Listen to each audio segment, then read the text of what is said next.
Seguimos en Ágora. Hoy me acompaña Luis Vivanco de la Universidad del Zulia. El tema sobre el cual conversamos es la caída del comunismo a partir de la década de los 90 del siglo pasado. ¿Qué fue el detonante, Luis, para que ocurriera esto? Hay que decir varias cosas. Primero, lo de la perestroika, que es un término en ruso, perestroika, que significa reestructuración. También se ha traducido como reforma. Eso empezó como un plan ya en el año 80. Se puede decir que ya en época de Leonid Brezhnev ya había una visión de que estábamos en problemas, o sea, estaba Rusia en problemas, Unión Soviética, y había que hacer algo. Y había como tres áreas importantes. Una era corrupción administrativa. Otra era, que era como la principal, desorden administrativo. Desorden administrativo, que eso era lo que más se comentaba y lo que más comentaban, inclusive gente aquí en Maracaibo que había trabajado en Rusia o vivido en Rusia, comunistas o no comunistas, pero comentaban eso con gran escándalo. Ya voy a explicar porque se perdían papeles, cosas así. Ya voy a comentar eso. Y la tercera cosa era la alta tasa de alcoholismo. Y que era terrible porque era una cosa que era un problema ya masivo de población vacía. O sea, cuando tienes docenas de millones de personas que no pueden funcionar porque están alcoholizadas, eso ya es un problema para un Estado, para cualquier Estado, ¿no? Y ellos no se podían hacer la vista gorda por muy comunistas que fueran. Bueno, pero yo diría que en este último, lo que es el César, la tradición cultural rusa ha valorado el alcohol por encima incluso de muchas otras culturas. Entonces yo no le achacaría eso a los comunistas. Es decir, no. Yo creo que ya desde la Rusia zarista el problema del alcoholismo viene, ¿no? Había ese trasfondo cultural. La cosa es que cuando tú ya aprovechas ese trasfondo para que las personas vayan para allá, es decir, es como ya una perversión. En vez de curar el problema, lo aumentas, ¿no? Para la gente que, por ejemplo, se opone a la religión, aprovechar un trasfondo religioso para que la gente se refugie en la religión en vez de usar la religión para vivir de otra manera, eso es una perversión de la religión, ¿no?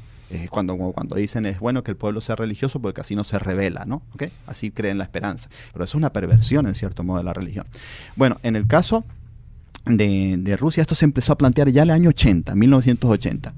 Y esas tres áreas eran las importantes. El área administrativa es esto. Por ejemplo, voy a poner un ejemplo. Tenemos dos fábricas, vamos a decir, una situada por ejemplo, voy a poner el caso de Venezuela, una situada en El Venado, que es cerca del límite con Trujillo, y otra situada en Agua Viva, que es cerca del límite con el Zulia, en Trujillo, ¿no? ¿Okay? Una fábrica produce muebles y otra fábrica produce clavos. Y la fábrica que produce muebles los pega con cola, pero no usa clavos porque no tiene acceso directo a usar los clavos con la misma rapidez con que produce los muebles, pero entonces los muebles se echan a perder porque necesitan clavos, necesitan tornillos. La fábrica que produce los tornillos y los clavos tiene toneladas de tornillos y clavos que se oxidan porque no tienen salida y están a unos pocos kilómetros una de otra. Esto que yo hago como ¿y qué era lo que impedía el flujo? Iba todo a Moscú. Problemas administrativos burocráticos. Es decir, que para tomar una decisión de mandar un vaso lleno de clavos a otra fábrica había que pedir un permiso a Moscú, acá y permiso allá, y había rivalidades y problemas y trabas administrativas y tenía que ir de un ministerio a otro ministerio. O sea, podía tardar meses. En esos meses que se tarda la producción, sobre todo si era alimento, se podía dañar. Nosotros sabemos bastante eso de echar a perder alimentos por falta de trabajo administrativo, ¿no? Claro. En nuestro país.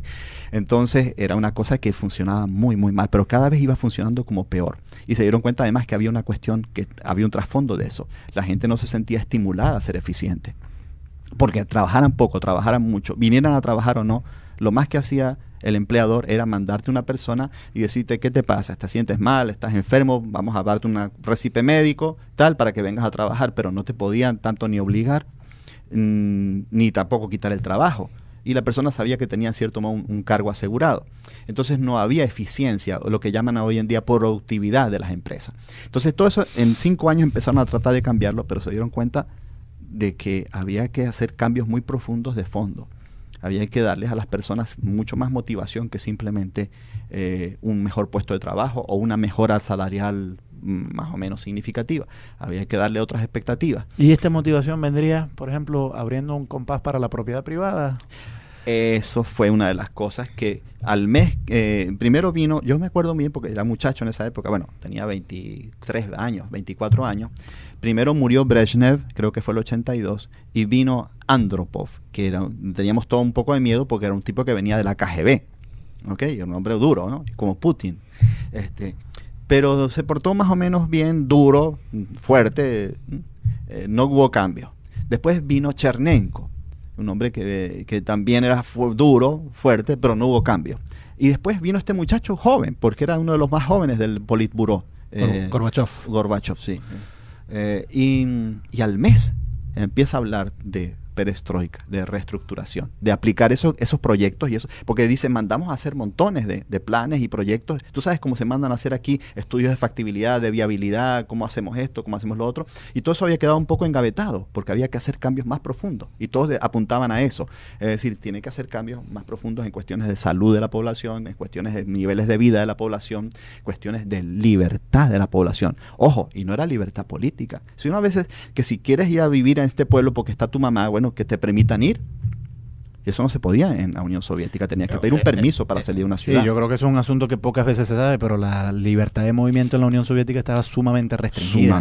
Sumamente restringida. Ahora, todas estas reformas que va adelantando Gorbachev, sospecho yo que los comunistas vieja guardia van diciendo que es más bien como un caballo de Troya, que esto lo que hará en un futuro es abrir las puertas al capitalismo. Es decir, porque si se abre el espacio para mayor propiedad privada, etcétera, eso es ya dar una oportunidad para que el capitalismo invada. ¿Cómo se fue asumiendo las posturas de Gorbachev?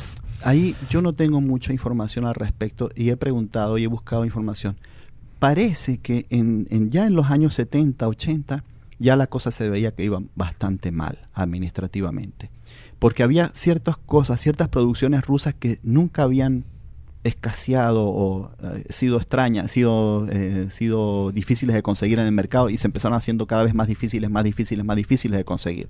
Es decir, siempre tenías que trabajar mucho para comprar un par de zapatos, pero llegó un momento en que no importaba que trabajaras mucho, que tuvieras plata y ya no había zapatos buenos o no había zapatos. A veces tenía que esperar unos meses a que llegaran zapatos, a que llegaran medias, a que llegara papel de baño, a que llegaran cosas normales. Entonces ya la cosa empezó muy mal.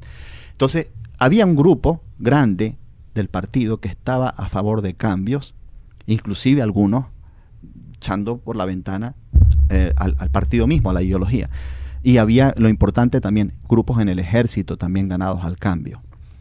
Porque ¿sabe qué? En el ejército donde primero se dieron cuenta de que había avances militares de Occidente que ellos no podían contener, ¿no? Bueno, sospecho, por ejemplo, que en Afganistán fue una de las grandes hornas del zapato del Imperio Soviético y eso quizás tuvo algún papel en el colapso de aquel sistema. Vamos a dejar eso para el segmento que viene. Me acompaña Luis Vivanco. Hoy conversamos sobre la caída del comunismo a inicios de los años 90 del siglo pasado.